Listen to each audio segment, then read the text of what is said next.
confess that both Sadhguruji and Ranveer Singh are two of my favorite people.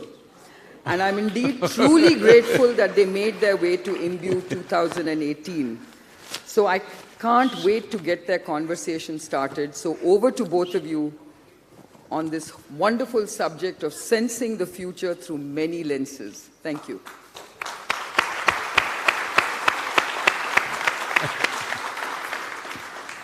At the end of that song that they played for you, you got shot. Yeah. Okay? Today it's going to be nice. यहाँ से तीर आएंगे. Good thing I stopped, no sir. Didn't go all the way till the end. They were like, इसको हटाओ यार. Let's see Sadhguruji do some dance moves. Do you dance, sir? Do you dance? Of course. How can I not? But like, where? When? Like, do you like, you're at home, just put on some music, full volume, rock out to Khali Bali? Generally, I don't need any music, I simply dance. It's in your head, or there's no music in your head, you're just dancing. See,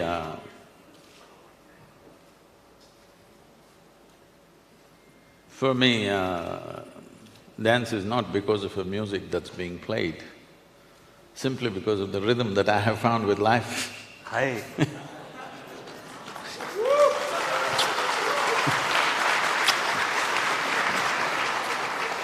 That's what I'm talking about. Sir, I'm a huge fan, and I've become a bigger fan in the past month. I have two best friends, one's a photographer, one's a filmmaker, and they're massive fans of Sadhguruji. So when I told them, they were like, "We're so jealous of you, this, that, and the other. Come, let me show you some videos." So for the past month, a lot of my nights are spent watching hours of YouTube videos of Sadhguruji, and I'm watching it with them, and just like this, they keep gasping. So Sadhguruji is talking, and we're sitting in silence watching, and then they interject with these gasps and gushes like, ah, ah, ah. 33-year-old grown men, very macho guys. The range of your fans is amazing, sir. So coming to dance, I see it as a form of active meditation. You know, like in my experience, when I've been to a lot of raves. You know, I like psychedelic trance music. I think the 140 plus BPMs, it does something to me. When I dance for hours, 4 hours, 6 hours, 8 hours, non-stop, I feel euphoric. Does that resonate with you at all?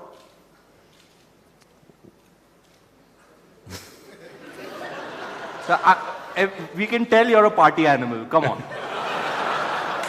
Well, my party has been normally telecast all over the place, so people know that we dance for 12 hours from evening 6 to morning 6 on Mahashivratri nights. The rager, the OG rager. So, if we have to take this a little deeper, because I think that's what people are expecting, that you ask me a gossipy question and I'm supposed to make it profound for them.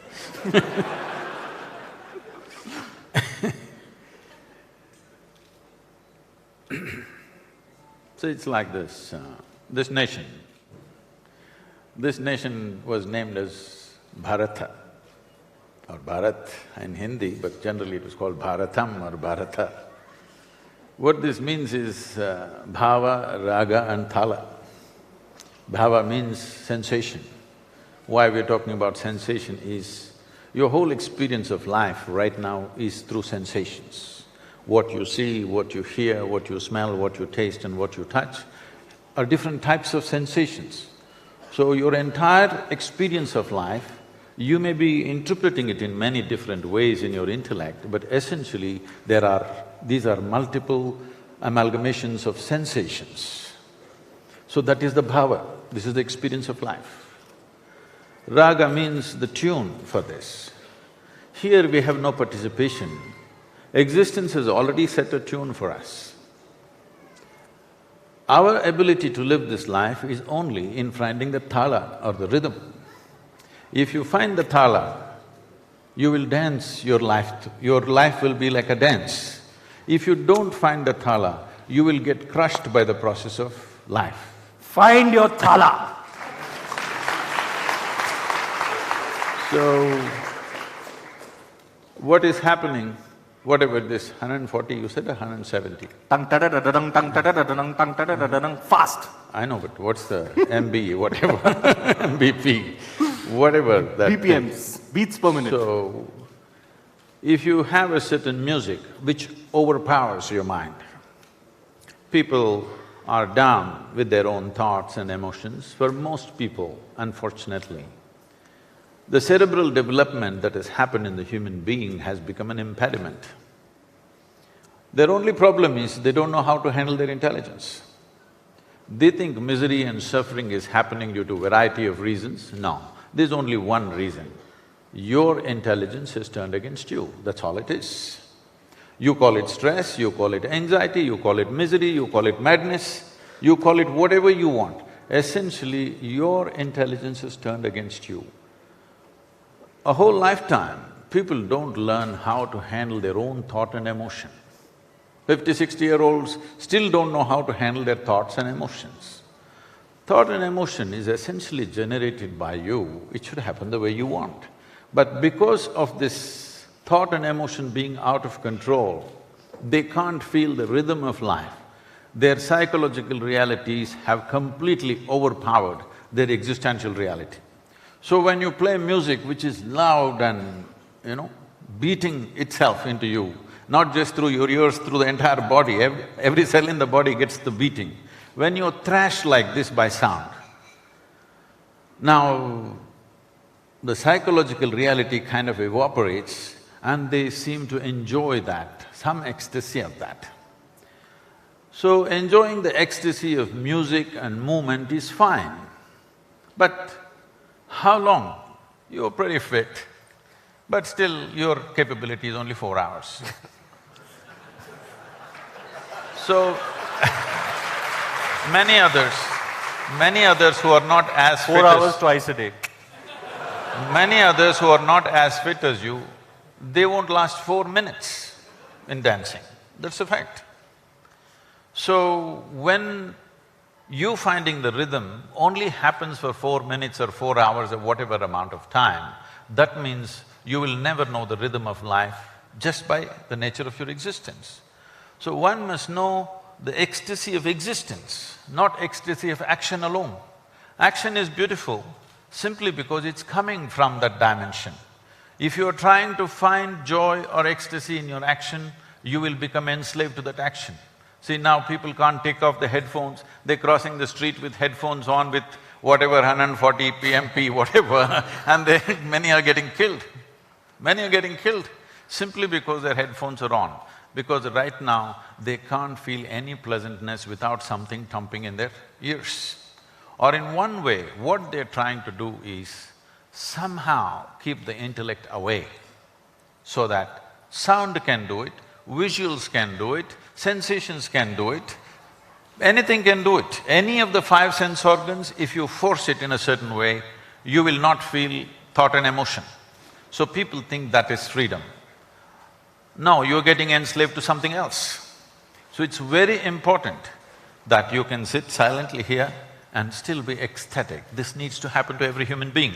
Otherwise, inevitably you will get enslaved to something. Maybe music, maybe dance, all this is going to kill you. If you dance 24 hours a day, you're going to die. That's a lovely thought, sir. Absolutely, I hope to reach that stage of evolution and awareness where I can… We can get you there. Be ecstatic. I'll have to hang with you a little bit more, Guruji. I know I'll get there. So, which brings me to something very exciting. So you went for the World Cup? I'm so jealous. I'm slogging it out, shooting ads 12 hours a day, you're hanging out and… No, I'm damn jealous. Did you go for the World Cup? How was that? Yes, I did, but I've been dreaming of going to World Cup football from the age of 12 or 13. Wow. So here I am, now I make it. You wait, huh? Younger than ever.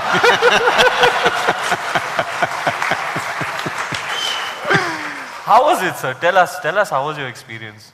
To such a lifelong dream coming true. Witnessing the greatest spectacle in the world.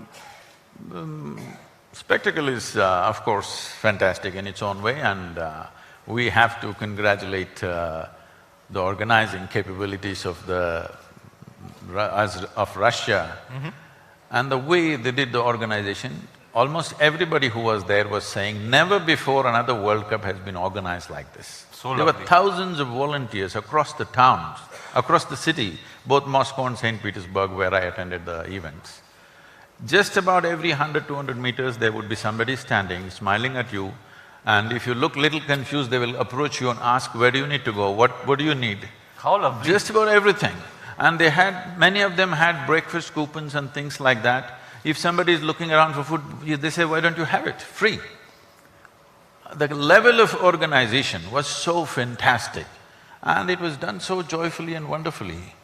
I thought this is the way we should organize events. When we organize an event, it's not just about the event, the whole city needs to be organized in a beautiful way. We do like this in our events, but seeing a government-managed event to happen like this was really fantastic. Football, of course, I love the game. People kept on asking me, which team, Sadhguru, which team will you root for? I said, I root only for football. Lovely. Only disappointment was I wanted to see James Rodriguez play, but unfortunately Colombia got knocked out before I went there. James Rodriguez, that's an interesting choice. You like him as a player, sir? You like him as a player, that's an interesting choice. Oh, he's not found enough exposure, but when it comes to the game, he's not a player, he's almost like an artist on the ground. That's how it is. Agreed. I watch a lot of him too. So, really well, you were impressed with the organization of the World Cup. Very good. I mean, kuch to acha kiya Putin ne, eh? Sir, they should come and see how we do Ganpati Visarjan in Mumbai. It's epic. Epic! You should see our organization over there.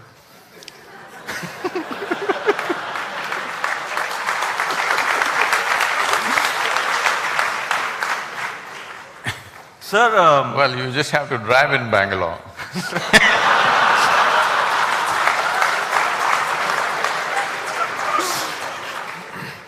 So sir, what about like you thoroughly enjoyed watching the football, but what do you think about, what is your take on sports? It's competition, you know, it's, isn't it based on one-upmanship? Aren't you telling young kids that it's about winning? You know, as a child, I didn't get any kick out of winning really. It was very like minimal for me. I used to really just enjoy playing cricket, playing football. The process was so enjoying. I used to enjoy competing with someone, but winning wasn't, you know, I used to be there, you have to win, you know, teachers, my dad was like, it's all about winning and all, but it was not for me, it didn't resonate for me. So what is this whole thing about, like, how should we inculcate young kids into sport? What do you tell them? Is it about winning? See, winning is only a desire. Game is the process. Process is the game, rather. If you don't conduct the process right, winning will just be a desire. All the 32 teams came with the desire to win, but only one wins because they handled the process right, not because they had a stronger desire than others. So, this is a culture where we always insisted on process. But today we have taken this from outside, we have become a goal-oriented society. That means our desire has become more important than the process. Only if you conduct the process right, the results will come. Right now there are flowers. If you want flowers in your garden, if you go and do flower meditation, flower will not come. If you want flowers in the garden, you need to handle soil, manure, water, sunlight. Soil doesn't look like a flower. A manure definitely doesn't smell like flower. Water doesn't feel like flower, nor does the sunlight do. But if you handle these things right, flowers will happen. Flowers will happen only to those people who handle the process right. Unfortunately, we have shifted our attention to the goal. In yoga, there is a saying, in the yogic culture, this is a very basic process, that is, we say if you have one eye on the goal, you have only one eye to find your way, which is very inefficient.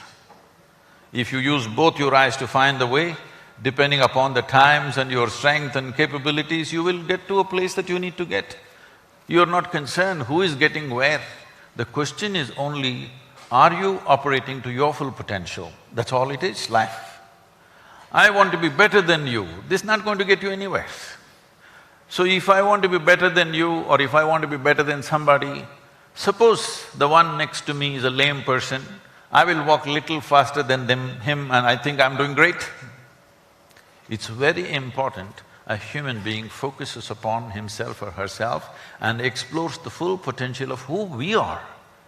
How somebody else is doing is not your business. You can enjoy what somebody is doing, but the moment you're concerned that they are doing better than me or I want to be better than them, you bring a whole lot of unnecessary emotions into your life which destroys you in a very basic way. That's lovely, Guruji. I say this all the time, you know, entertainment media in Mumbai keeps asking, competition चल रहा है आजकल, आपकी film ने 300 करोड़ की है, उनकी film ने भी 300 करोड़ की है, competition चल रहा है. I was like, it's not competition. I don't want to be better than anybody, I just want to do well myself. I just want to enjoy what I am doing. And I think that fulfills me, enjoyment out of when I'm doing something.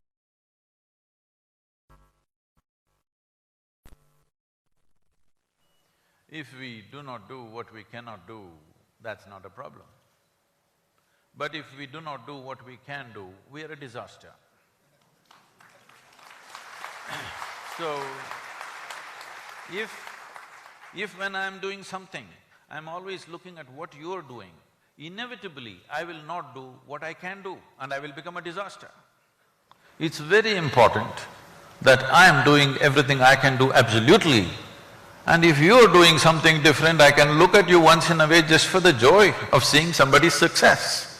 But if you're concerned about how to be better than somebody, you cannot enjoy anybody's success, nor can you enjoy your own success.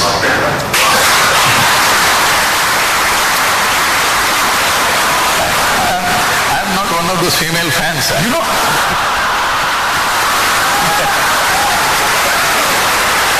Do it there. You know, Guruji, I feel everything you're saying. I don't want to be better than anyone. You change the direction, it'll be You know, Guruji, I feel all of these things. I genuinely feel them. I don't want to be better than anybody. I want to enjoy my process, enjoy what I am doing, enjoy what other people are doing. I'm just not able to articulate it. That's right. That's why you are here.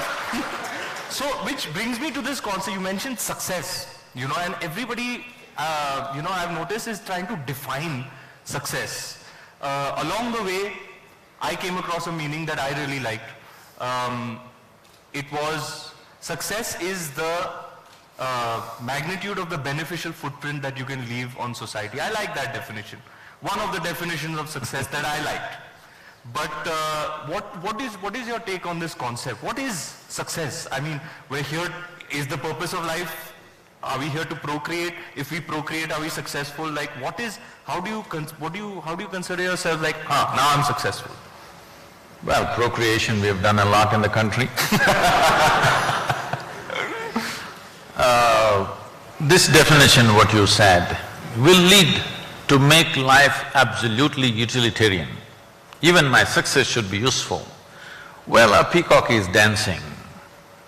What is the use of it? There is no use, and that's what is beautiful about it. To attract the mate, no? I thought. That's what I do, I'm sorry. No, to your eyes, you shouldn't get… you shouldn't get attracted, it'll be…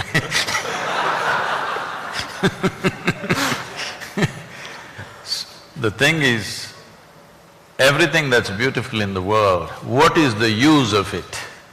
This is why people are asking this everlasting dumb question, what is the purpose of life? So yesterday, I put a tweet out saying, I'm meeting Sadhguruji tomorrow, what should I ask him? And 80% was, what is the purpose of life? What is the purpose of life? What is the purpose of life? I was like, guys, just come up with something else. Please. So, when you ask what is the purpose of life, essentially you are asking, what is the use of life? There is no use, even if you are not born, everything would be fine, believe me. Actually, it would be better.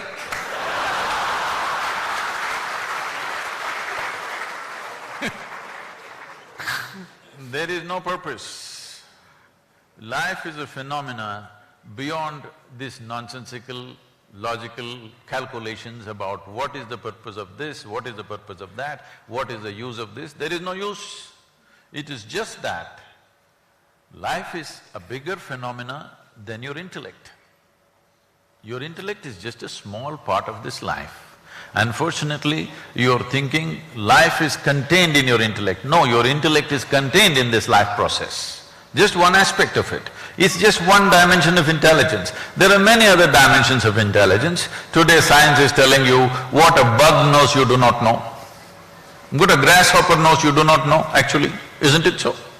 From Bangalore, from here in this Karnataka, there are dragonflies. You've seen the dragonflies. Every year they're traveling all the way to Africa, African East Coast, multiplying there and again coming back. Okay, without any kind of navigation equipment or anything, these tiny little insects, they're going all the way to Africa and coming back. Could you do it, I'm asking? Without any instruments? Could you just follow the waves and simply sit on a log and go to Africa and come back? I'm saying, look at the intelligence in a small insect. Like this, intelligence is all over the place. The entire universe is just a living intelligence. You have captured a little bit too.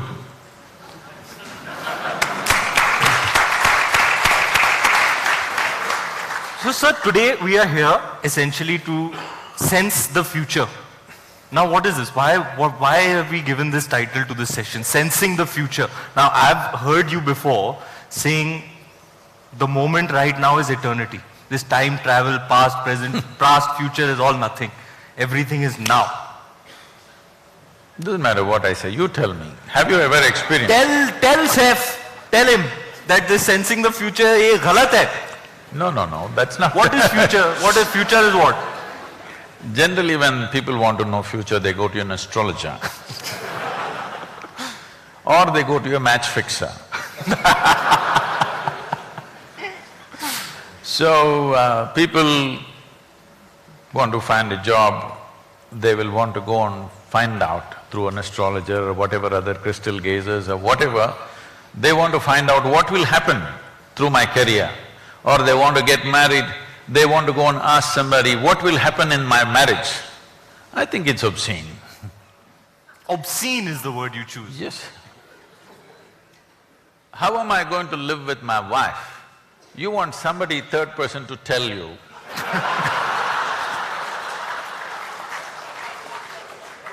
I think it is obscene. I'd have to agree. So, essentially you are a match fixer. No, I'm not saying matchmaking like that. It's a match fixer.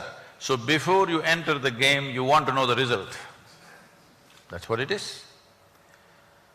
So I can tell you right now what will happen at the end of your life. We will be attending your funeral. That's what will happen. Yes, if you want to know the future, I will tell you right now. Hello? ले दे के तो यही होने वाला है भैया. So on the way what will happen, that's what you want to know. On the way to my grave, what will happen on the way? Believe me, if I tell you everything, moment to moment, what will happen in the next whatever number of years you're going to live, you will see in 3 days, you will get so desperate. Somehow you will want to disprove what is said and you may commit suicide just to prove me wrong. Because it'll become so frustrating that everything is written down, what you will do and what you will not do. It will become so frustrating, you will not want to live. So when you're in this state of mind, when I say in this state of mind, if I tell you what will happen tomorrow, most people will not be capable of participating in today. I'm made like this, even if I know exactly what will happen tomorrow, today everything that I do, I will do it as if my life depends on it, even though I know the result tomorrow. I think everybody should live like that, live in the now, like do what you're doing at that point. Most people, if they come to know what will happen tomorrow, they will not participate today. That means they won't live. So it is best that they do not know what is tomorrow. So can we change the topic to sensing right now? No, sensing tomorrow is not in that sense. Sensing tomorrow is so that we do the right things today. You have some picture of tomorrow so that you can do the right things today. That's important. If we don't foresee in some way, then we won't know how to do anything in our life. So sensing tomorrow is one thing, predicting tomorrow is another thing, having absolutes of tomorrow is a total foolishness. Or it's mystic. Sir, you know, I feel technology constantly evolving, and I have a feeling like mobile phones have really changed the way we are. You know, it's having a huge bearing on pretty much everything, it's permeating everything. Social media, mobile phones, this kind of technology, like sometimes I wonder, were human beings ever meant to communicate like this? Like I could be hanging in a jungle in Africa talking to somebody who's at the North Pole, you know, that kind of communicate. I could be FaceTiming with them now, I can actually see their face, you know. So this Instead kind of being with a chimpanzee, you're being with an Eskimo. Wrong. So You went to Africa to be with a chimpanzee, not with an Eskimo. but I'm saying I still have that capability thanks to technology. And with that now comes along social media. It's really changing things, you know. And as like people who are, kids who are 18, 19 now are much more into it. They know how to use these things much better. Like I still was born when there were landlines, you know, so FaceTime is still a trip for me. So what is your take on you know, mobile phone technology and social media? What is it doing? How is it the new evolution? Like this is what human beings were and now we have a cell phone and that is the extension of us now. See, every machine we have created is just about this, extending our faculties in some way. We have visual capabilities, so we have a telescope and a microscope. We can speak, so we have a microphone and a telephone. Like this, every technology is just an extension of our existing faculties. Now, if I speak through a landline, it was okay, but now I have a mobile phone which is far more comfortable. Now that is not okay? No, it's perfectly okay. I know what landlines meant. I'm talking about 35, 36 years ago when I was driving all over the country, building Isha Foundation, village to village, town to town, always on the road. So I have telephone days. I don't know whether you have seen those things, maybe you should have seen. The blue boxes, you know, those telephone booths, local, STD, ISD, those blue boxes, horrible tin boxes. So on the highway I will find one blue box, it's my day to call. So I never had a telephone book, very easily I remembered 800 to 900 numbers and names. So I go, first as soon as I go, I will pull out 5,000 rupees and give it to that guy. He won't understand why. I said, just keep it. There's a down payment for you. Because normally a call costs you 5 rupees, 10 rupees, 15 rupees like this. I give him 5,000 rupees, he doesn't know what's coming. Now I go into the booth, this black, horrible smelling phone. Some of them had it serviced with some perfume, rest were… everybody's bad breath was there in it. Then I call and call and call 4, 5, 6 hours, I make all the calls I need to make for the month. And then other people who want to make phone calls, some local calls, something, they all come there, they're gesticulating at me that I'm not coming out. But that guy takes care of them because I already paid him 5,000 bucks. So I would finish all my calls and get into my car and drive on. Today, if I just tell somebody's name, my phone calls, Yeah. it's a done thing. I'm hugely appreciating the technology. Some people are complaining, but they're complaining not about the technology. They do not know that what they're actually complaining is about their own compulsiveness. Compulsive usage has come. This problem is not just with phone. If they start eating, they don't know when to stop eating. If they start drinking, they don't know when to stop drinking. If they start doing something, they don't know when to stop it. So this compulsiveness is there in all aspects of life. Now the gadget has become a drug. It keeps people engaged, but it's also keeping a lot of people out of drink. At least there's something good about it. So compulsiveness is not what we need to handle. Technology is a tremendous enabler. Nobody should ever complain about it, otherwise we must put you in that blue box with a black phone. You will understand, even my finger used to hurt a lot at the end of the phone calls. Guruji, I keep wondering, what is it that prompts you to travel, share your knowledge, share your wisdom with others? Why wouldn't you like say, ye sab moh maya, give it all up, go to the mountains and meditate? I fantasize about doing that. I'm like, one day I'm going to leave all of this. I'm going to go sit on top of a mountain and meditate. See, you would… anybody for that matter, would want to drop this and do something else. Why? Because in some way they're finding this burdensome, isn't it? I don't have to go on a mountain top to meditate. I'm meditative every moment of my life. You just check my pulse rate and see. You always bowling in the wrong direction. You are saying such chumma things. You watched Padmavatna last night. So you check my pulse rate, you will see I'm always meditative. So I don't have to go somewhere to meditate. This is what I was saying when the previous what's the purpose of life came. See, if you fix a purpose of life, you will do what you think is right. If you don't fix any purpose to life, you will do whatever is needed, and that's what is most important today. That we do what is needed, not what we fancy. I don't know what is it that I need to do. How will I know? See… Can I be honest with you and tell you that I find a truth, I feel a compulsion to entertain people. Does that make any sense to you? Yes, so many people cannot even smile or laugh unless they sit in a cinema. They can't do it with their neighbors, they can't do it with their family. The best place for them is a cinema hall, they can laugh because it's a dark place. So you're doing a good job, I heard.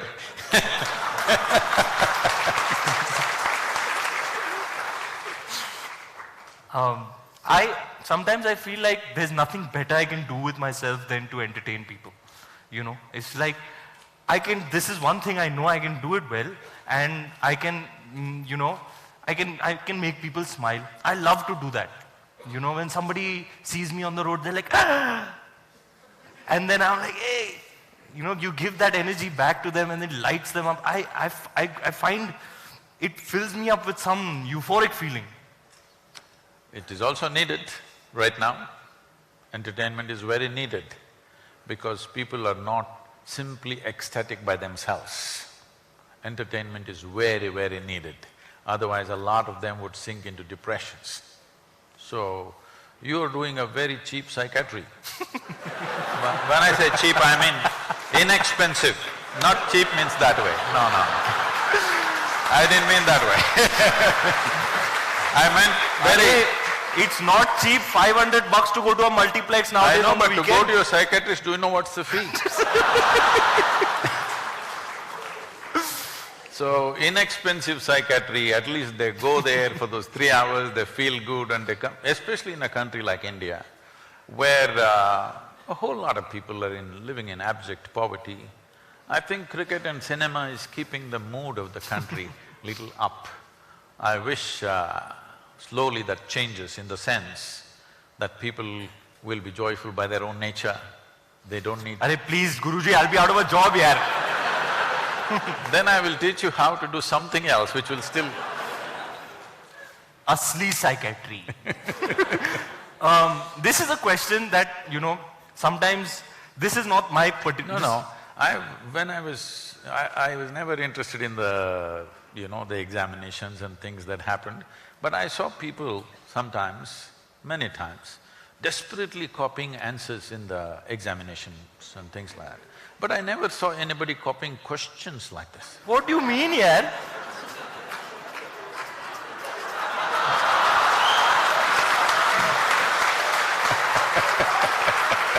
Guruji, this is not fair, huh? So diligently I've done my homework and all, I've come with sheets and all. So this was just so you know, I have not followed any of this.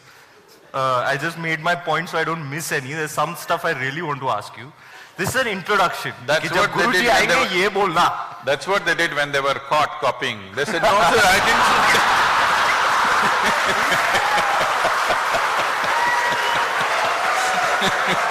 मैं तो खुल्लम खुल्ला कर रहा हूँ यार. This I to put it out on Twitter, sir. Where I'm khullam khulla, I'm khulla sand. I really, this is, not my time of the day. It's really early in the morning. This is my time to be plugged into the matrix, to be in the rat race, achieve, acquire. And then something happens to me after midnight when the day is over. I become really relaxed. And then like I have these existential thoughts and I start thinking about other things. And this thing always fascinates me. I find the universe to be in some kind of dichotomy. I want you to explain that to me. Now, I know you can elaborate on it because I've seen you talk for so long on YouTube. I know you'll tell me something. I've never been able to figure it out. See, I never said your movie was too long.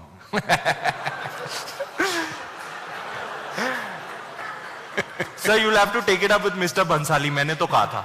No. उनके scenes काटो, मेरे scenes डालो, मैंने तो कहा था. So, there's light, darkness, black, white, yes, no. Life, death. I always find the universe to be in some kind of dichotomy, Is that the sense in which you're talking about? But is it like, do you find that too? No, I want to understand in what sense are you calling it as a dichotomy? Like, whatever, like when I have these thoughts, I'm like, there's always two things at play, in every aspect of life, big, small, there's always an opposite. Can you elaborate on that? I need a few minutes. Yeah. भारी सवाल पूछा है भाई ने.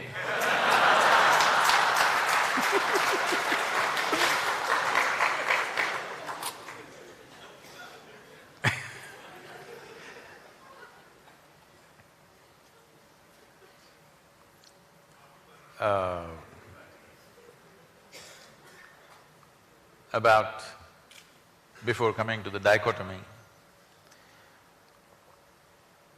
the very way you're characterizing yourself and the question that you're asking itself is a dichotomy. People always thought Charlie Chaplin was very funny. But if you listen to his private talks and things like that, there was a deep sense of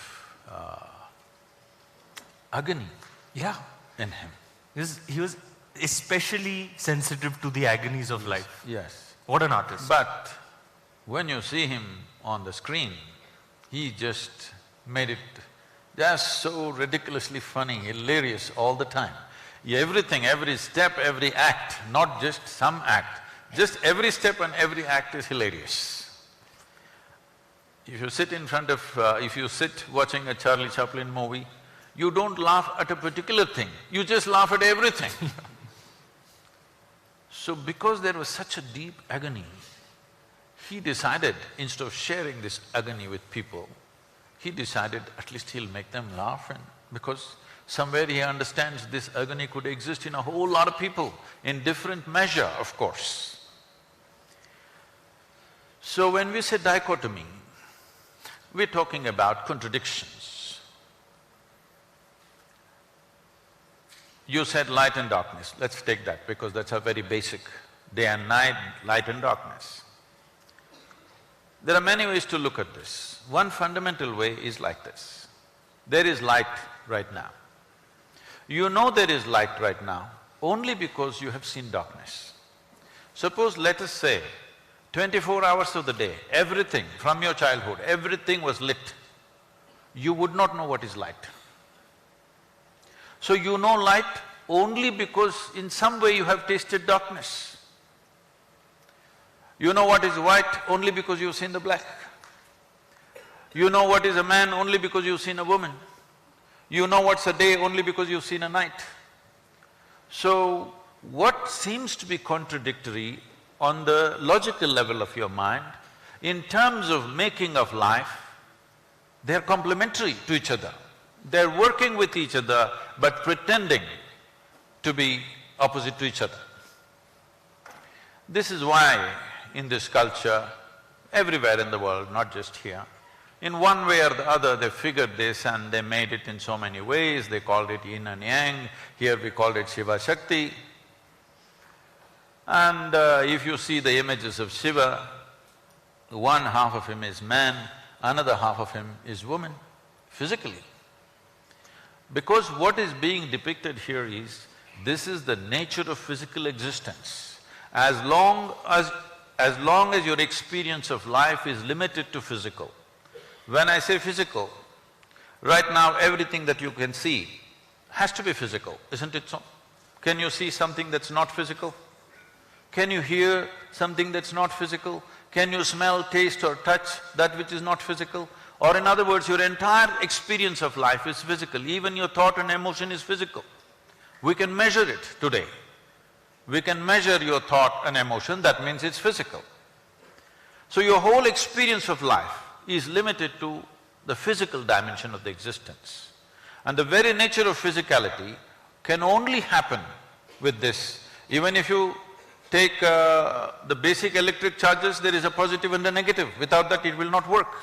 If you take an atom, there are positives and negatives. So the very construction of physical nature is between two opposites or two complementary dimensions of life. So when you live here, if you live here with the necessary perception, in a very brief amount of time, one can realize this contradiction or this complementary nature of these two things can go on playing endlessly upon you without taking you anywhere. When you realize that the physical will not get you anywhere, that is when you turn spiritual. It does not mean you rejected the physical. You're still living in the body, you're still living in this world. It is physical, but this is the longing of every human being. It's not just some spiritual person. Every human being is trying to touch something beyond what they are right now. If you know money, you're just thinking more money. If you know power, you're thinking more power. If you know pleasure, you're thinking more pleasure. If you know love, more love. If you know knowledge, more knowledge. Whatever it is, you're always trying to touch something more. If it finds this longing to become something more, if it finds a very basic physical expression, we call this sexuality. All you're trying to do is be something more than what you are. Something that's not you, you're trying to make it a part of yourself. If it finds an emotional expression, we call this love. Once again, emotionally you're trying to make something that is not you as a part of yourself. If it finds a mental expression, it gets labeled as greed, ambition, conquest or simply shopping. Something that's not you, you're trying to make it yourself. But if it finds a conscious expression, then we call it yoga. Yoga means union. Yoga doesn't mean twisting and turning. Yoga means union. Why do you have to know union? Because that's the nature of the existence. On the surface, it seems contradictory. If you go deep enough, suddenly it is not contradictory. There is a union. What is it that separates you from the rest? Right now, all of you can do this experiment, you also. Take your right hand and touch your left hand. Is that you? I mean… Is that you? It's a part of me. It's not you? It's me. It's you. Touch this seat on which you're sitting. Is that you? Now I'll go very deep, Guruji. I can also do. Go, go as deep as you are. It's not you, obviously. No, yaar, it is me, yaar. Everything is me.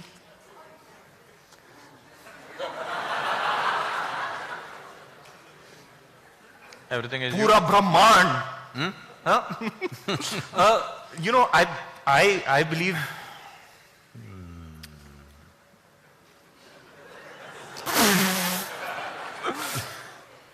Yeah, everything is. This is a problem of being born in India. You only said it. You only said it. That is, too much spiritual jargon is all over the place without any living experience. This is what happens. This is what happens when you watch too much late night Sadhguru on YouTube. Everybody is talking Anda, Pinda, Brahmanda, but even if a mosquito bites, it bothers them. So, it clearly tells you, this is me, this is not me. What is telling you this? It's just your sensations, isn't it? Here if you touch, there is a sensory response. Here if you touch, there is no sensory response. Or in other words, what you're saying is, whatever is within the boundaries of my sensation is me. Whatever is outside the boundaries of my sensation is not me. Isn't it so? Isn't it so? There's water in this, nothing else, okay?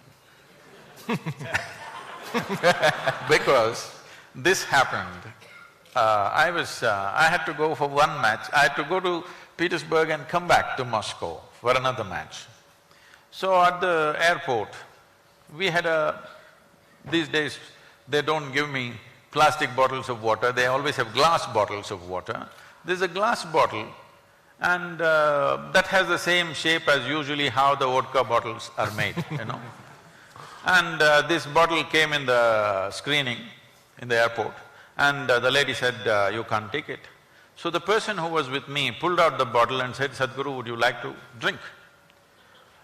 I took it up and I started drinking. I drank half the bottle. That lady's face just went pale. She started telling the other secretary, he's just drinking, he's drinking.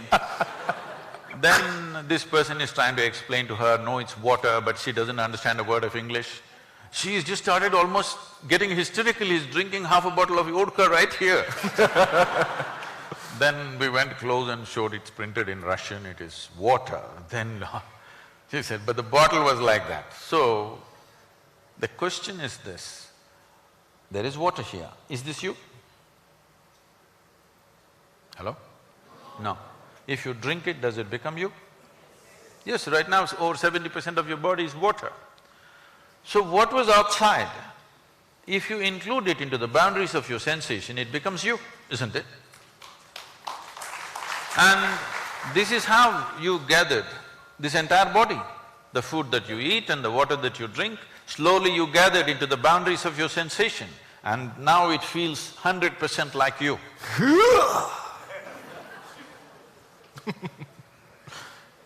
I'm gathering a lot of protein these days. So, what is not you becomes you every day. Every day it's happening to you.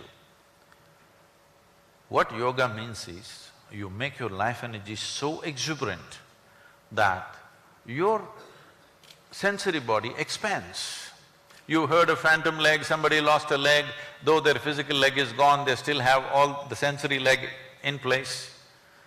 Because sensory body has a presence of its own.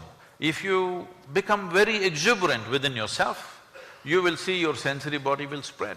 Suppose your sensory body became as large as this hall, you would experience all these people just as you experience your hands and fingers. If your sensory body became as large as this universe, you experience the entire universe as a part of yourself. That is when somebody calls you that you are a yogi, that means you have experienced the union. Now,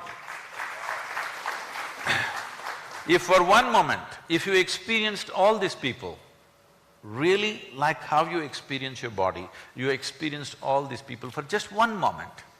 After that, do I have to teach you morality? Thou shalt not kill, thou shalt not steal, thou shalt not harm. Do you have to teach them various kinds of morality? What is a part of you? You have no issue with it of any kind, isn't it? This is what essentially spiritual process means. That is, you transcended the limitations of your physical existence. Spirituality does not mean looking up or looking down. Spiritual process means you understood the limitations of physical and extended your experience to something beyond your physical nature. Because what is physical about you is fully accumulated from outside. Even the first 2 cells was given to you by somebody, isn't it? Hello? Even the first 2 cells are not yours, your parents gave it to you, rest of it is just earth. Most people don't get it till you bury them. But if you get it right now, that what you're carrying as my body is just a piece of the planet. What you're carrying as my mind is just what you gathered from the society in which you exist. Beyond this, there is something called life. This must come into your experience. If that comes into your experience, this dichotomy business is gone, because this contradictory nature or complementary nature of opposites is only related to the physical existence. Physical is like the peel of a fruit. The peel of the fruit is there only as a protective layer. But right now we have made a world where people are busy eating the peel. But the problem with the peel is, if it was totally bitter, by now everybody would be enlightened. The problem is there are spots of sweetness in the peel. People are trying to make juice out of that.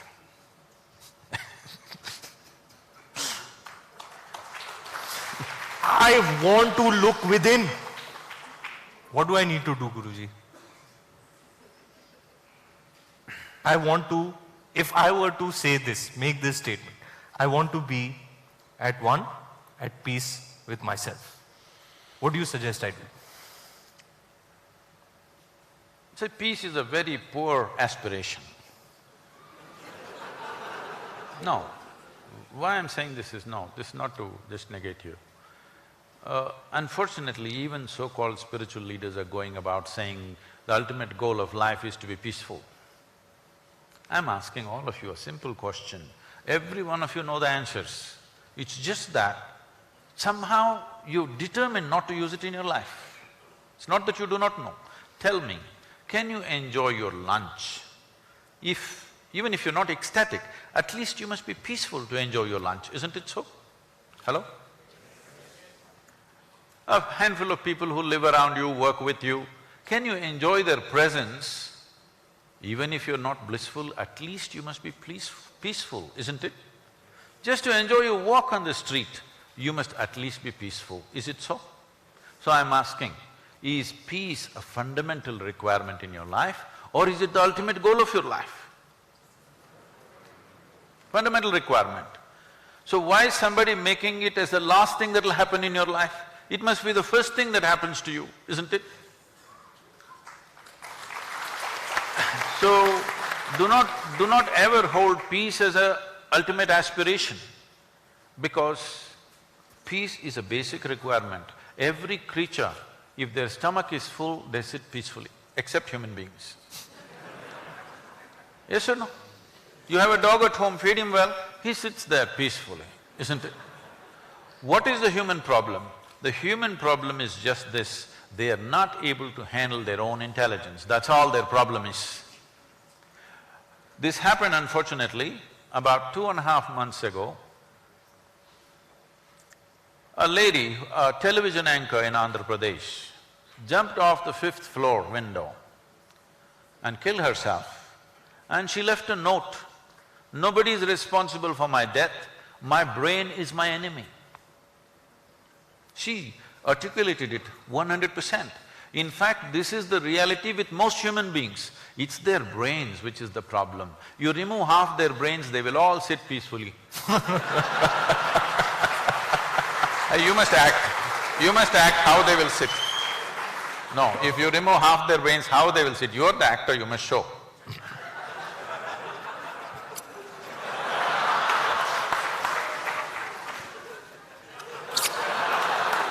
So then, sir, if peace is the basic requirement, what's a better way of being? Ecstasy? Ecstatic? So let's understand this. Peace means a certain stability. It's very nice. When things are stable within you, that means you're balanced, then you can use your body and the many faculties that you have in a sensible way because you're peaceful. If you're agitated, you cannot use it in a sensible way, it'll go all over the place. As I said earlier, you cannot even do what you can do. If you cannot do what you cannot do, that's not the problem. When you do not do what you can do, a disaster is unfolding in our life, isn't it? When you're not peaceful, this is what is happening. So that's a fundamental thing. So if your experience of life, if your mental state becomes pleasant, we say you're peaceful. If it becomes very pleasant, we say you're joyful. If your physical body becomes pleasant, we say you're healthy. If it becomes very pleasant, we say you're in pleasure. If your emotion becomes pleasant, we say you're in love. If it becomes very pleasant, you're in compassion. If your very life energies become pleasant, you are blissful. If it becomes very pleasant, we say you're in ecstasy. Ecstasy is a certain peak. Don't try to stay there. It's something that you hit. How often do you hit is a question for each individual. But to be blissed out every moment of your life is a living reality for everybody. Is this a goal by itself? No. If you are blissed out by yourself, what it means is, you are never the issue in your life. There are 1,000 issues to handle. If you are not the issue, you would take up every damn issue in the world and try to handle it, isn't it? But when you yourself are an issue, what will you do? You will try to minimize your life. People are always warning me, Sadhguru, you're taking such big projects, if they don't happen, what to do? If they don't happen, what to do? They didn't happen. But I don't want to die not trying. Whatever we can do, we will do. Maybe it will happen, maybe it will not happen. It depends on times, it depends on support, it depends on various things. But if you are blissed out, you are never the issue in your life. This one thing everybody must make sure. There are 1,000 issues in life, but I'm not the issue. That means you have decided you're always a part of the solution, never a part of the problem.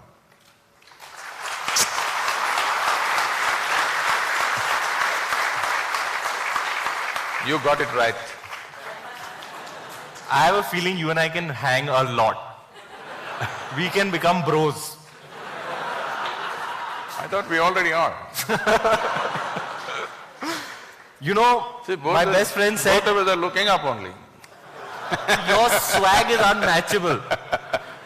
My best friends did say that when you meet him, your life will change, and I think to a certain degree it has. Thank you, sir. And that so many youths are right now being entertained by you, I want you to take advantage of this. And because India is a youthful nation, our demographics are such, 50% plus or below 30 years of age, no nation has this. So this demographic advantage will become an advantage only if we create an inspired, balanced, very clear-minded youth in the country. Otherwise, we will be the biggest mess on the planet. So, I want you to use your popularity and the following of youth that you have to bring this to them. I'm thinking of dedicating a certain amount of time for India's youth.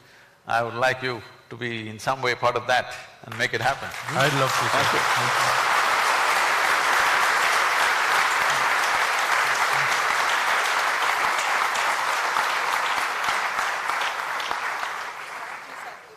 Thank you, Sadhguruji and Ranveer. We'll take some questions from the audience. Oh, They're eager to ask I'm you sorry. some questions. So Fire! we have these questions appearing through the app Pigeonhole. Can I have the questions, please?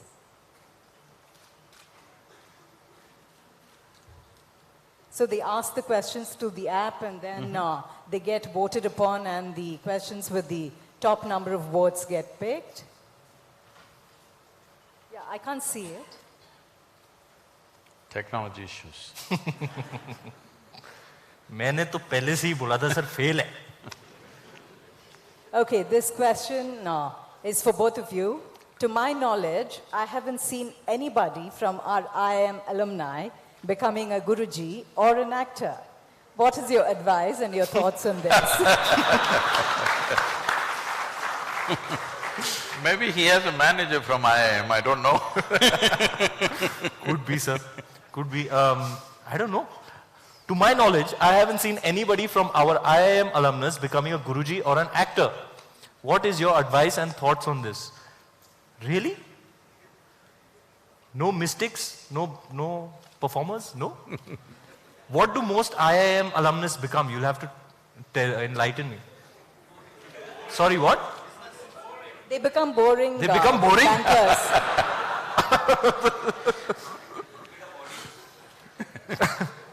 I see jubilant faces, yaar. Jubilant. So, I think our education system, not just at IIM, right from kindergarten, is life-taking process.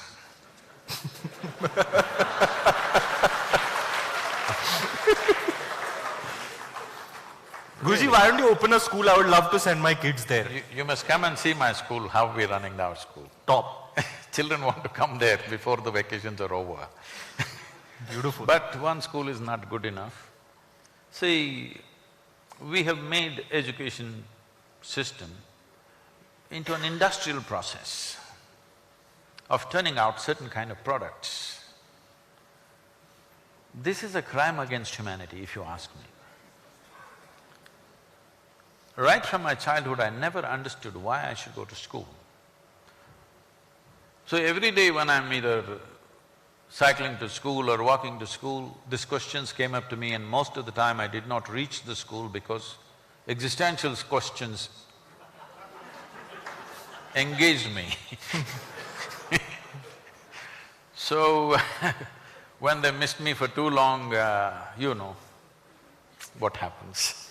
All that drama happened, then again I went back for some time and like that. I love that story, sir, sitting and staring. I love that story. So, about why education does not produce either mystics or even actors for that matter, because both of them need some versatility, not a set straitjacket. In a straitjacket, nobody ever became a mystic. In a straitjacket, maybe in India, certain type of actors you can become. You can do the same thing in every movie and still you're an actor. No, it's happening. Agreed, yeah, agreed. Yeah. Same movie, same thing every time. I saw only one of yours, so I'm not making judgment on Sir, you. मैं तो versatility मतलब. So, if you have a straitjacket, you cannot act, you definitely cannot access other dimensions of life. So this happened to me about maybe 10, 11 years ago. This school where I studied almost 45 years ago, the trustees of this school came to invite me for their 125th anniversary. I said, see, please, why me? I was not just a not good student, I was not even a student. I can tell you. So… Shall I tell you what they said? No, Sadhguru, you are the only mystic, you have to come. He's acting. Homework, sir. So now that you know the story, we can leave that. Actually, IIM alumni may not be actors yet, but I don't know if you're aware, Chetan Bhagat, who's an IIM alumnus, wrote this book based on which Three Idiots was made. And it was incidentally shot at the IIMB campus. So, obliquely we are connected to the world of films as well. No, definitely there are individuals, but I'm saying the general system, not just IIM, right from early school, it is conditioning the mind to such a limited way of looking at life. You're only cultivating intellect. You will see all those people who are using their intellect and thinking they're doing great, all of them will become irrelevant in the next 10 to 15 years' time. Because Everything that you can do by gathering data, analyzing and bullshitting everybody in the world is not going to work. A simple gadget, your phone will do it. Already the Google lady looks much smarter than you, than your professor, isn't it? I just did not understand what were they trying to do in that school. I just couldn't figure, what is it they're trying to do? Just reading a damn book to me? They just have to teach me how to read. It just goes on for 12, 15, 20 years, the same thing. See, there are studies which clearly show 20 years of formal education, 70% of your intelligence is irrevocably destroyed. That means you come out as a knowledgeable idiot. You'll have to undo it. Then people talk about unlearning. Why? It's simply unnecessary. There are other ways to do education. All you have to do for a human being is to develop their body and their brain to the fullest possible extent. Rest they will do. But none of the schools are focused on this. They're only interested in how to cram something in that you don't like so that you can puke on the examination day. So if you change the system, well, places of learning definitely must create mystics and actors also, why not? Yeah.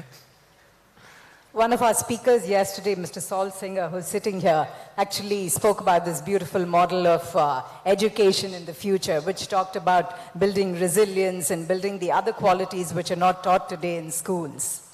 Okay, Ranveer, we have this question. I think you can take a look at it. I'm not quite sure whether you want me to ask you this question or we'll pass and move on to the next question. I think we should pass. Okay, can we have the next question, please? Sadhguru, there is a growing concern that we have become an intolerant society. Have we really become intolerant? If you're living in a newsroom studio, a television studio, then yes. But I have a huge access on a daily basis to the people of this country. I know this country by first-hand experience. I've traveled and still traveling the country and meeting all sorts of people, from tribal women to people like you. So, in my experience, the differences of caste, creed, community has come down a lot compared to how it was 25 years ago, a lot. That is a fact. But still, there are terrible things happening in rural India, still happening, still enormous discrimination, but compared to how it was 25, 30 years ago and how it is today, there is a world of change. There is a huge change. If you do not understand, 1,000-year-old problem cannot be fixed overnight. We just have to keep pushing the positives and get it there. I will tell you a simple thing. This is almost nearly maybe 36, 37 years ago, when I first was in a village in Tamil Nadu. I decided to do a program. So somebody offered their large home. So about 150 people turned up. We did the first day program, then we served a meal to all of them. Second day, only about 75 people turned up. Then I asked, what happened? They said, those people that we called yesterday, they are all that particular caste, whatever that is, we cannot eat with them. I said, then I cannot teach you all this. I did not teach, I closed and went back. Then when I went home and I thought about it, I said, this is a 1,000-year-old problem. Either you can work towards solution or you can just be very righteous and leave it right there and walk home. Then I went back again and I said, okay, you guys have problem eating with them, don't eat with them. We'll just do the program. They said, okay. So we did the program. At the end of the program, I just devised simple games and made them all play together.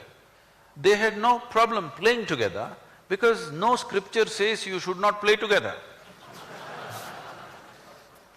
So they all played together. That became the Gramotsav movement right now. over 10 to 15,000 people participate in the finals of the game, where people gather in huge numbers in Tamil Nadu, over 700 teams from across Tamil Nadu participate in this, men, women, children, all kinds of people participating in these games.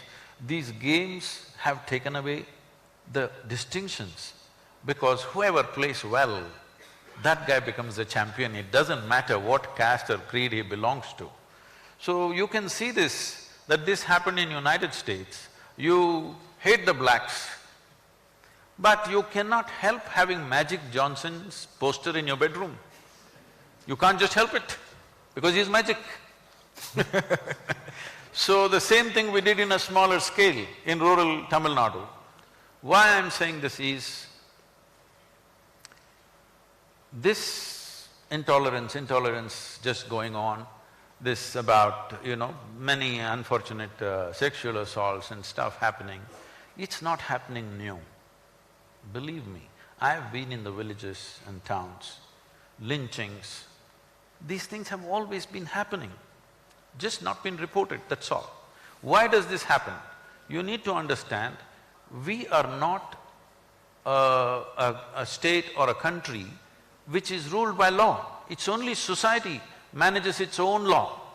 Because there is not enough policemen, there's not enough infrastructure. In United States, the average time in which a police car arrives is 3 minutes and 20 seconds on an average. A policeman arrives fully armed. You think he's got only handgun. No, when he opens his boot, he's got a rifle, a high-powered rifle, he's got a shotgun, and sometimes some of them also have like a small Sten gun. 3 to 4 weapons he has, and 2 of them come, they could handle a crowd of 50 or 100 people. Here a policeman comes with nothing in his hands, no even lathi he doesn't carry, he comes on a bicycle. You don't expect him to handle a frenzied mob. Why is the mob frenzied? I have actually witnessed 2 lynchings myself. What? Yes. If you live in the villages of this country for 20 to 30 years, minimum 1 or 2 lynchings you will definitely witness. I was in my farm, where it's a very remote village. One day I just ride into this village and I see a big crowd. I park my motorcycle and I just go and see, they're just beating a human being like I've never imagined possible. Then I try to get in and try to stop them. They push me aside and they go ahead, and the guy dies there on the street, and they bury him right there outside the village. Then the sub-inspector of the local, not in that town, somewhere else close by, the police station is some 10-15 kilometers away, he was a friend of mine, he was my batchmate. So I went there and I told him, what is happening? You need to do something about this. He said, I know about it, you don't get into this affair. Somewhere they're building some small dam, and somebody starts a rumor all over the place that they're taking children and sacrificing for this dam. In every village this is happening. Any strange-looking guy enters that village, it's finished. They're going to steal their children. So now it is found technological support, the rumors are spreading much faster. But even before it was happening, unfortunately, this is because there is no law enforcement. This is the way mob enforces law, unfortunately. We need to change this means. It needs education, it needs evolution of the society, and it needs enforcement. We are not capable of enforcing law for 1.3 or 4 billion people with the number of policemen that we have. It is always the society which decides how to enforce the law. So it is very sad, but today people are catching it on the mobile phone, so you're seeing it. But I'm telling you, if you live in a village for 25-30 years, you will definitely see at least 1 lynching in your life, almost in every village. This happens, unfortunately. Yeah, we'll just ask. Kiran, would you like to ask Sadhguru a question? So Sadhguruji, you said that, we should not be the problem but a part of the solution. And you also I know that you are so committed and concerned about the rivers of our country. And you've also basically tried to engage, the country, youth and various parts of the society to really understand what this issue is. How successful have you been up to now in getting people to understand why they need to be part of this solution?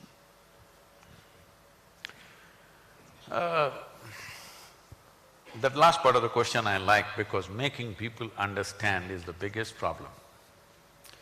As you know, that you were also part of that rally, when I started speaking about rivers, you won't believe, at least 20 to 25% of the media across the country went on reporting that Sadhguru wants river linking to happen. I went on saying, this is not about river linking, this is about river revitalization. Ah, yes, river linking.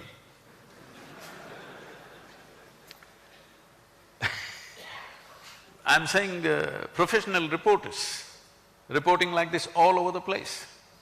Some, I think by intent to mislead the public. Some, it's fixed in their head, rivers means linking. Because so many people have spoken about linking, they think it's about linking. This is a fundamental thing we need to understand. Our rivers in this country are largely rain-fed or forest-fed rivers. Only 4% of our river water is glacier-fed. We are always trying to do what Europe does or America does. Most of our modules we've picked up in the form of dams, in the form of canals. This is all imitation of European way of doing things. But they are temperate climates. Here we have only 40 to 48 days of precipitation or rain in a year. This 48 days of rain that comes down, we are supposed to preserve in the land for 365 days. The only and only way you can do this is to enrich the soil and keep it in shade. There is simply no other way. There is no great technology involved in this. It needs a forest. The land should be full of humus and there should be shade. Only then rivers will flow. There, for example in Europe, the precipitation is anywhere between 180 to 190 days in a year. And their precipitation is not in the form of rain, it is in the form of snow. If 1 foot of snow falls, it will take another 15, 20, 30 days sometimes to melt and slowly drip in. If you count that also as precipitation, those number of days where it's dripping in, then the precipitation goes up to 230 to 240 days. So 240 days of precipitation, 45 days of precipitation. Can you address these two problems the same way? Then immediately people will jump and say, you know, Israel is doing a great job. Please understand, Israel is transforming desert into a fertile land. We are transforming a very fertile land into a desert. These are two different things.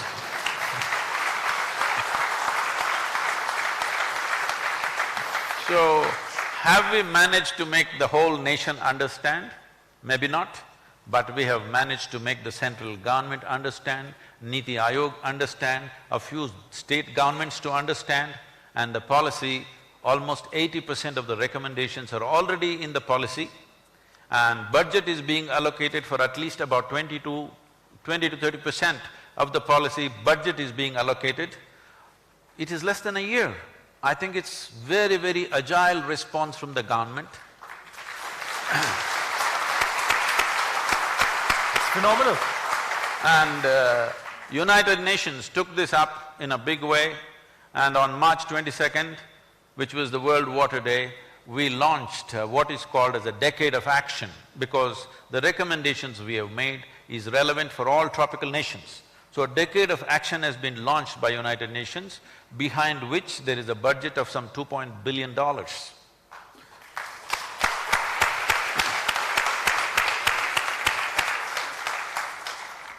So where people should understand, they have understood, rest of the population also should understand, it's very important.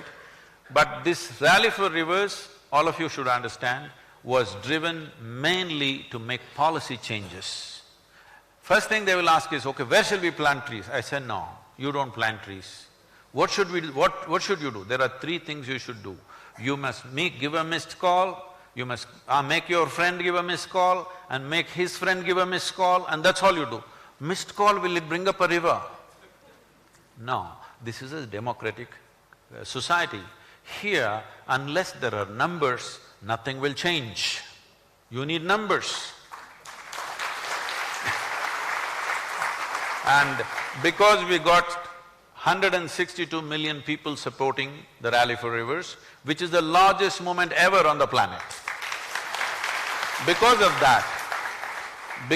that overwhelming support from all the people in the country, we gave the policy document to the Prime Minister at 6:15 or 6:20 in the evening. Next day morning, by about 11 o'clock, we get a call from the PMO saying, Prime Minister has formed a special cell and they want a soft copy of the policy. I thought, that's fantastic. That's never happened in this country before.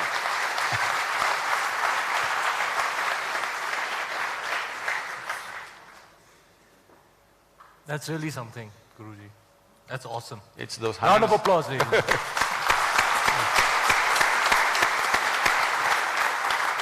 I will also give missed calls. No, that time is over, missed call now. Missed call business is over. Now I told you, you must stand up for the youth of the country. Ranveer, here's a question for you. How do you manage to pull off that bundle of energy, all that bundle of energy?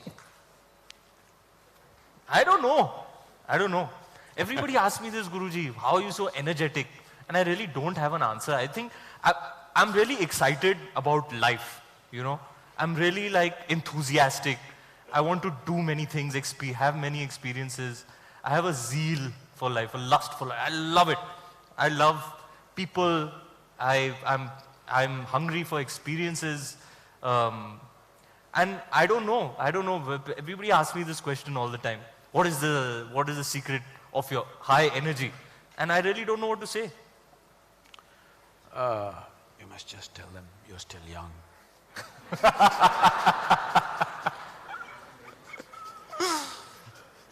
I'm still young. They should ask me that question to me, Sadhguru, You are also like this, so full you of life should be and dying, energy. why are you so energetic? Then I would tell them something. You must just say, I'm still young, man, what are you asking such a question? Please. How do you, sometimes I feel like, I hope I can keep it up, you know. I hope I don't get jaded with everything that I see around me. Sometimes I get very disturbed. I watch the news and I get really like, it really gets me down. Do you watch the news? Always. I get depressed sometimes. A lot of people think the ostrich trick will work. Ostrich trick does not work with life. If you're living in a protected atmosphere, it may work for some time. Hiding from the realities of life is not an answer. So, do I get to watch the news every day? Maybe not, but I keep abreast of news some way. But about your concern about will I be able to keep this up? Well, it's very much possible for every human being if they just do a few things right with how they sit, how they stand, how they breathe, how they eat. If they just take care of a few things, a simple process, every human being is capable living in a very energetic way throughout their life. Most of them are sitting wrong, standing wrong, breathing wrong, eating wrong, and they're wondering why it's not working. It doesn't work like that. In this life, in this planet, unless you do the right things won't happen to you. So many other things I wanted to address. This session needs a fitting finale. Yeah. So we have a request from the audience. Can we see Ranveer and Sadhguruji dancing together on stage?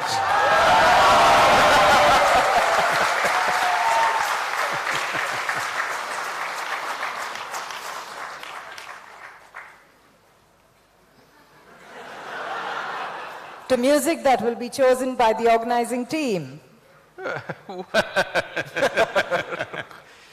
No, they didn't come to see me dancing. This is somebody who is not here. And anyway, this questioner cannot see, right? He's not here. Here. Oh, they're here. Let's organize a party in the evening. Huh? Few minutes? Sir, मैं कितने करोड़ लेता हूँ few minutes के? Let the managers negotiate and then we will see. Sir, I am ever ready. You know me. So can we have the music, please? எல்லாரும் சொல்லுங்க பார்க்கலாம். அலே அலே அலே அலே அலே அலே அலே.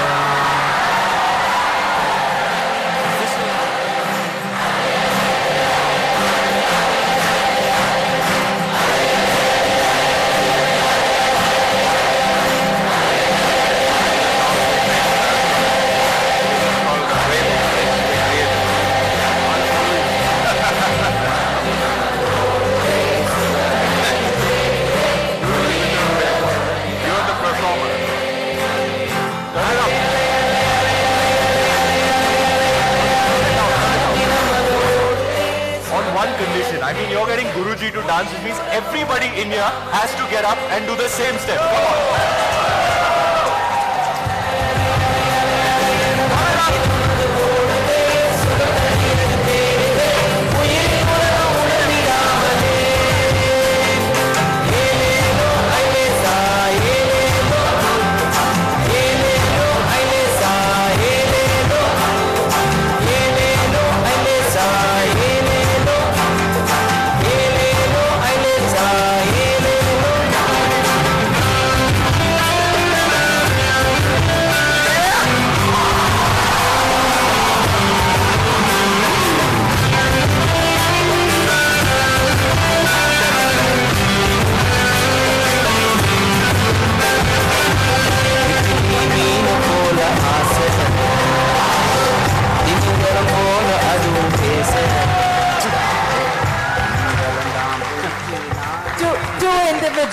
One who epitomizes spiritual cool and the other who epitomizes youthful exuberance. Sadhguruji and Ranveer Singh. Both equally charismatic. We'd just like to give you a small token of our appreciation, please. May I request Suman and Amit to come on stage to give a small token of our appreciation to Sadhguruji and Ranveer. Can we have the mementos, please?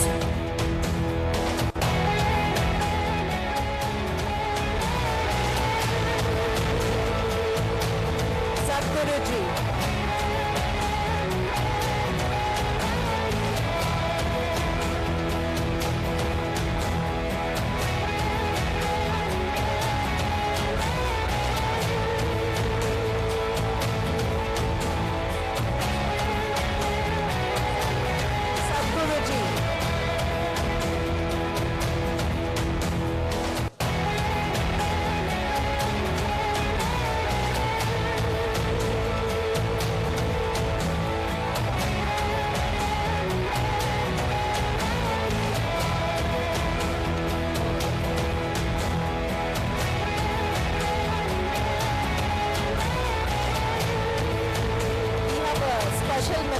Which will be unrolling for you.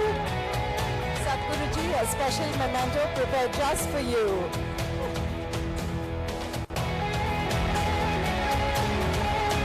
Can we show it to the audience, please?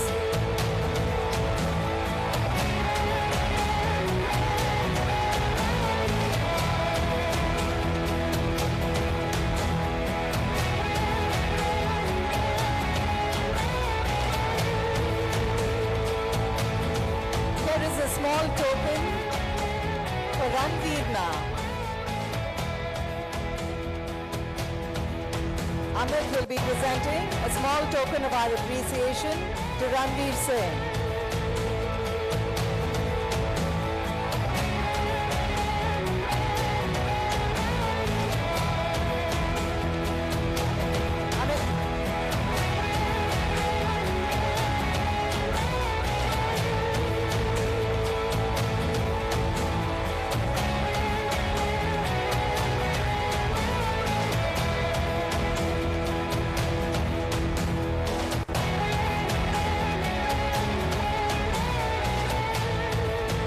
Thank you, Sadhguruji. Thank you, Ranveer, for a cracker of a session.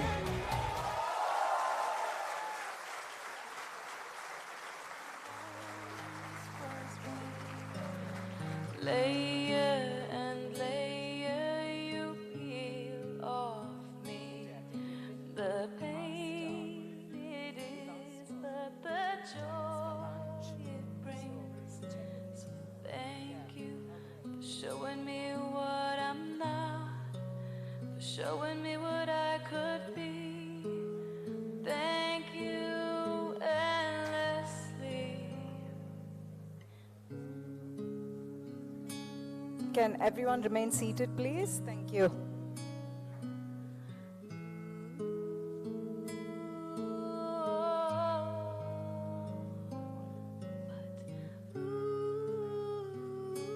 If I could only just be, you could show me all the things I would be willing enough to see.